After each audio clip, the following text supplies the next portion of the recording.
Bom dia a todos, que a paz do nosso Senhor e Salvador Jesus Cristo esteja contigo, meu irmão e minha irmã. A mensagem de hoje tem como tema o perdão. Uma das primeiras coisas que nos motiva a perdoar é o fato de que Deus nos diz para fazer isso, ainda que não venhamos a entender o motivo. Quando vivemos dentro da vontade de Deus, a nossa vida sempre é muito melhor do que seria se seguíssemos a nossa própria vontade.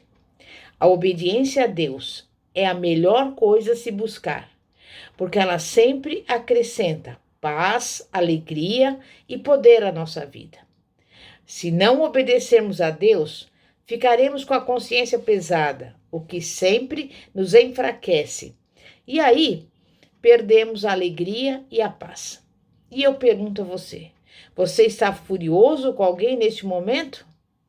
Neste caso, por que você simplesmente não obedece a Deus e perdoa essa pessoa para poder prosseguir com a sua vida cheia de paz, alegria e poder? Satanás usa a falta de perdão contra as pessoas mais do que qualquer outra coisa. Ele a usa para separar e dividir, para enfraquecer e destruir, e também para impedir a nossa comunhão com Deus. E esses são apenas alguns dos efeitos devastadores de quando nos recusamos a perdoar. A obediência é o tema principal da palavra de Deus, e precisamos deixar que ela também seja o principal na nossa vida. Nossa obediência deve começar nos nossos pensamentos, porque esses pensamentos se tornarão nossos atos. Por exemplo, os irmãos de José, embora o odiassem e o tivessem tratado de forma cruel, nós lembramos que José foi obediente a Deus no que se refere ao perdão. Ele sabia que a vingança não era dele, mas de Deus. E aí ele confiou em Deus para fazer com que as coisas que ocorreram naquela situação ruim cooperassem para o bem. E foi exatamente isso o que aconteceu. Embora José tivesse vivido muitas circunstâncias infelizes e injustas, ele era alvo das bênçãos de Deus. O favor de Deus repousava sobre ele, assim como repousa sobre qualquer um de nós que faz da obediência a Deus algo importante na vida. Mesmo após ter vivido muitos anos como escravo e passar 13 anos na prisão por algo que não havia cometido, ele ainda se recusava a ter uma atitude amarga. Finalmente, Deus o colocou em uma posição de autoridade e poder. E durante o tempo da fome, quando seus irmãos o procuraram em busca de ajuda, ele lhes disse, Gênesis 50, 21, embora, pois, não temais, eu vos sustentarei, a vós e aos vossos filhinhos. Assim, ele os consolou e lhes falou ao coração. Se nós pararmos para refletir a esse respeito, ficaremos impressionados com a atitude de José. Podemos ter a aspiração de nos comportar da mesma forma quando chegarmos à conclusão de que as pessoas são más e a vida é injusta. Mas por que deveríamos perdoar e ser bom com as pessoas quando elas nos tratam mal? Porque Deus disse para fazermos isso. E não precisamos de nenhum motivo além desse. Os irmãos de José conviveram com medo e agonia durante as suas vidas, ao passo que José tinha paz, alegria e poder. Então eu lhe pergunto, quem foi a vítima e quem foi o vencedor? A princípio, poderia parecer que José era a vítima. Afinal, seus irmãos o venderam a mercadores e escravos. Mas, na verdade, ele alcançou uma tremenda vitória quando foi capaz de passar por aquela situação terrível e sair dela um homem melhor do que era antes. Seus irmãos acabaram sendo as vítimas do próprio ódio e da inveja. Quando José tomou a decisão de perdoar, ele fez um favor a si mesmo, que o beneficiou pelo resto da vida. O apóstolo Paulo passou por muitas provações enquanto tentava ajudar as pessoas pregando o evangelho. Ele esteve na prisão e depois foi julgado por crimes que não havia cometido. A Bíblia diz que no seu primeiro julgamento, todos o abandonaram. Ninguém ficou ao lado dele e ele deve ter se sentido terrivelmente solitário, o que poderia ter facilmente gerado amargura em seu coração. Afinal, ele estava sendo julgado por tentar ajudar exatamente as pessoas que o tinham abandonado. Mas Deus ficou ao lado de Paulo e o fortaleceu. Mas isso não teria acontecido se Paulo se recusasse a perdoar e tivesse se tornado uma pessoa amarga. Um espírito que se recusa a perdoar nos separa de Deus. É claro que Deus nunca nos abandona, mas a luz não pode ter comunhão com as trevas, porquanto bloqueamos ou impedimos o prazer de termos a sua presença em nossa vida, quando nos recusamos a perdoar.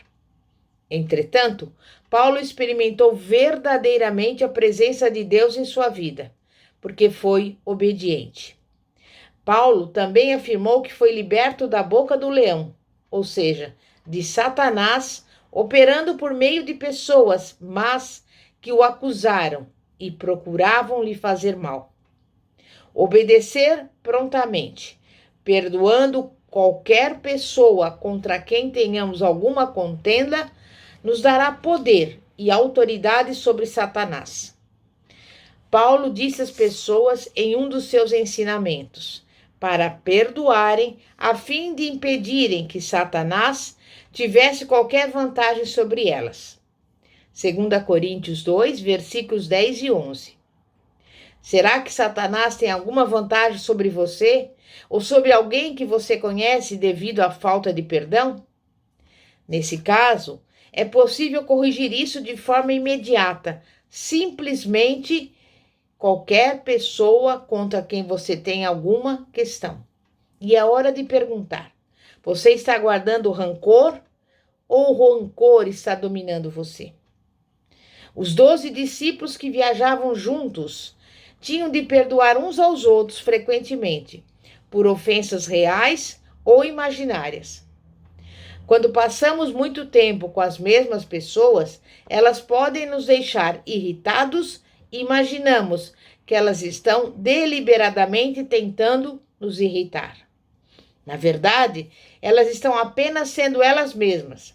O problema é que nós simplesmente já esgotamos a nossa paciência com elas.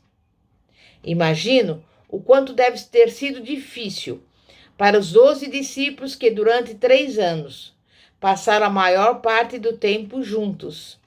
Eles tinham personalidades diferentes e precisaram aprender a conviver, assim como nós também precisamos aprender a nos relacionarmos com as pessoas.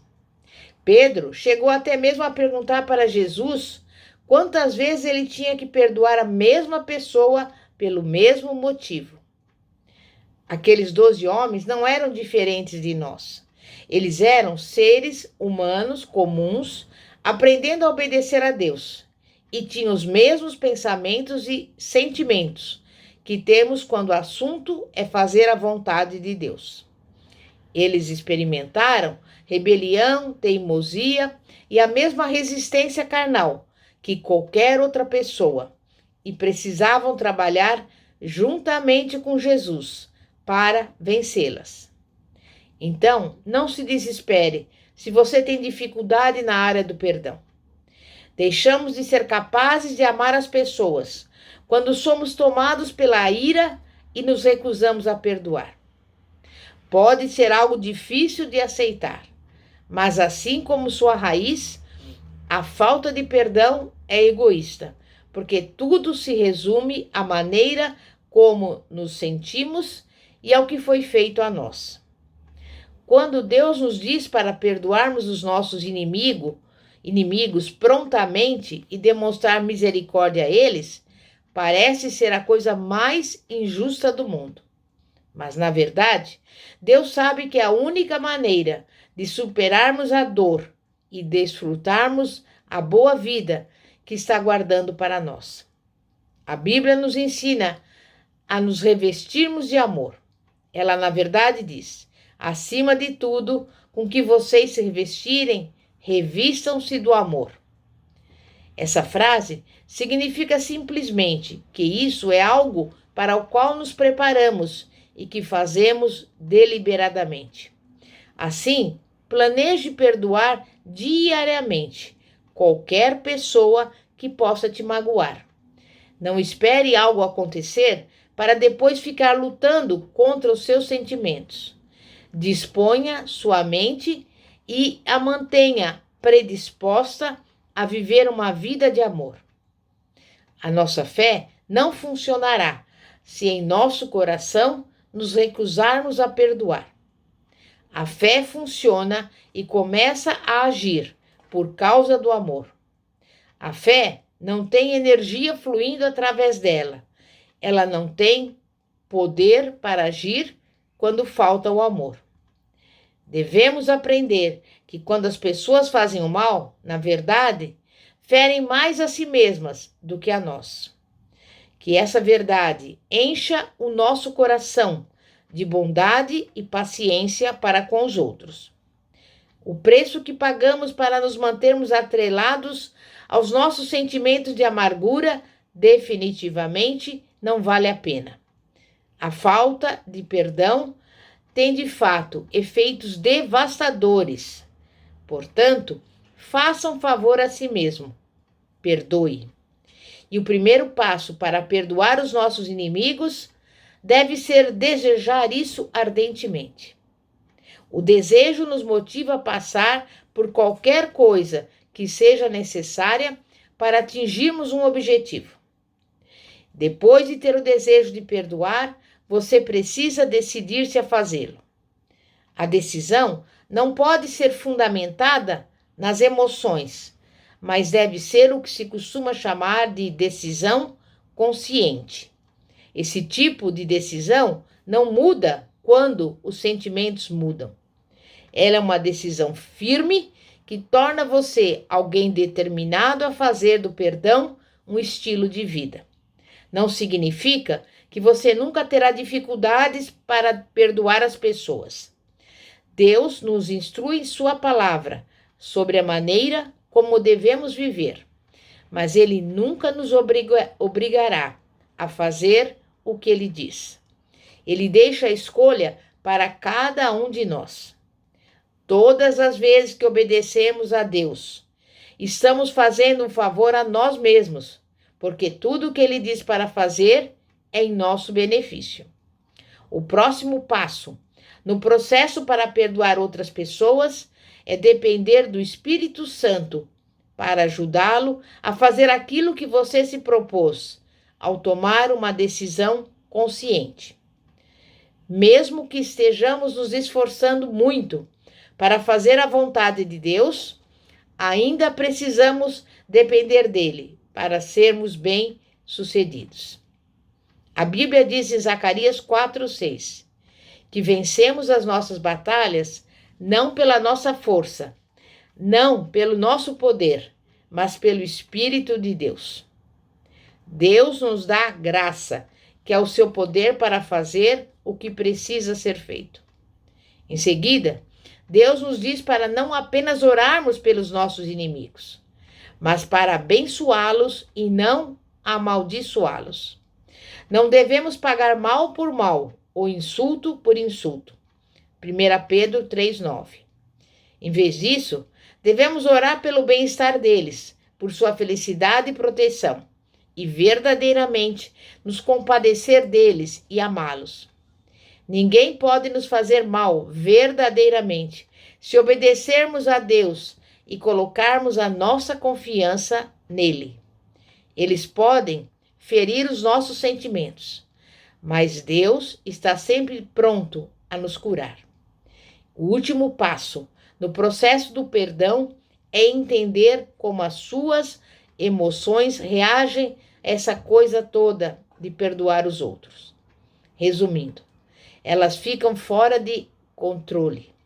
As emoções têm vontade própria e, se não forem controladas, elas controlarão a si mesmas. Se formos controlados pelas nossas emoções, saiba de uma coisa: Satanás terá controle sobre nós. Em resumo, perdoe os seus inimigos, perdoe aqueles que te ofendem, perdoe. Esta é a palavra para a sua vida e para a minha também hoje, em nome de Jesus. Amém? E graças a Deus. Glória a Deus. Santíssimo Deus e poderoso Pai, Pai de nosso Senhor e Salvador Jesus Cristo, muitas vezes somos injustiçados. Nós vimos como José assim foi e como está escrito na tua palavra. Mas ele soube aprender a respeito do perdão, da sua importância e do seu valor. E por isso, ele foi honrado pelo Senhor.